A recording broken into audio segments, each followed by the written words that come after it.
रामकृष्णारी मंडळी, कशा आहात? मजेत ना? अशाच मजेत, आनंदित आणि उत्साहित राहा.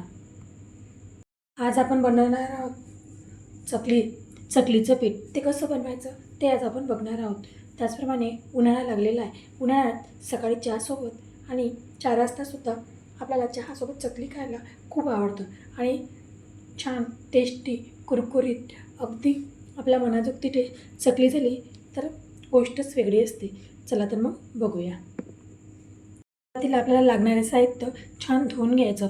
इथे बघू शकता, एका वाटीने 4 वाट्या तांदूळ घ्यायचं, 1.5 वाटी चणा डाळ, अर्धी वाटी उडीद डाळ, अर्धी वाटी मूग डाळ, जास्त घेतली तरी चालेल, थोडी पाऊण वाटी, आणि पोहे अर्धी वाटी, धने पाव कप, जिरे 2 टेबलस्पून.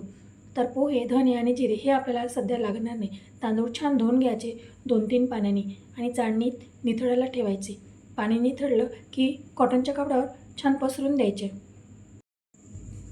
चणा डाळ, उडीद डाळ आणि मूग डाळ हे सुद्धा धुवून घ्यायचे आणि चाळणीत पाणी निथळेपर्यंत तसेच ठेवायची. तांदूळ मात्र उन्हात ठेवायचे नाही. भाजणीचं पीठ हे सुखं कोरडं पडते. फॅनखाली घरातच एका कॉटनच्या कपड्यावर किंवा ओढणीवर पसरून द्यायचं आणि जाड थर दिला असेल तर हात फिरून घ्यायचा. बघू शकता किती छान पांढरे शुभ्र तांदूळ झाले, तर समजायचं की तांदूळ भाजले गेले. त्याचप्रमाणे आणि ते हाताला चिपकतसुद्धा नाही आणि अगदी हलके झाले असेल तर समजायचं की तांदूळ भाजले गेले. त्याचप्रमाणे आपल्याला चणा डाळसुद्धा भाजून घ्यायची आहे. छान कुरकुरीत अशी कुरुम भाजून घ्यायची चणा डाळ. त्यामधलं पाणी, चणा डाळ थोडं पाणी शोषून घेते, तर ती थोडी एक्स्ट्रा भाजायची आणि जळू द्यायची नाही. जाड तळाची कढई घ्यायची आणि कढई तापली की गॅस थोडा कमी करायचा. इथे बघू शकता चणा डाळ छान भाजून घेतलेली आहे आणि गॅसचा पॉवर कमी करून थोडी अलटून पलटून घ्यायची. थोडी हलकी येईपर्यंत चणा डाळ छान भाजून घ्यायची आणि बघू शकता तांदूळ भाजून घेतले, त्यावरच चणा डाळ टाकून घ्यायची आणि हे सर्व मिश्रण थोडं थंड होऊ द्यायचं. त्याचप्रमाणे उडीद डाळ आणि मूग डाळ हे दोन्ही, याचा दालवा असेल तर एकत्र भाजून घ्यायची. दोन्ही एकत्र भाजून घ्यायची. जर मुगाच्या डाळमध्ये त्याचे साल्टं असेल तर ती वेगळी काढायची आणि वेगळी भाजायची. इथे बघू शकता दालवा आहे, त्यामुळे दोन्ही एकत्र करून मी छान भाजून घेतली. मुगाची डाळ पाऊण कप घेतली तरी चालेल आणि उडदाची डाळ ही अर्धा कप घ्यायची. म्हणजे वाटीने जर आपण प्रमाण घेतलं असेल तर वाटीचं ठेवायचं आणि अर्धी वाटी आणि पाऊण वाटी हे दोन्ही एकत्र करून छान भाजून घ्यायचं. त्यामधलं जे पाण्याचं मॉइश्चरायझर आहे ते पूर्ण काढून गेलं पाहिजे. छान हलके येईस्तोवर पलटून पलटून भाजून घ्यायची.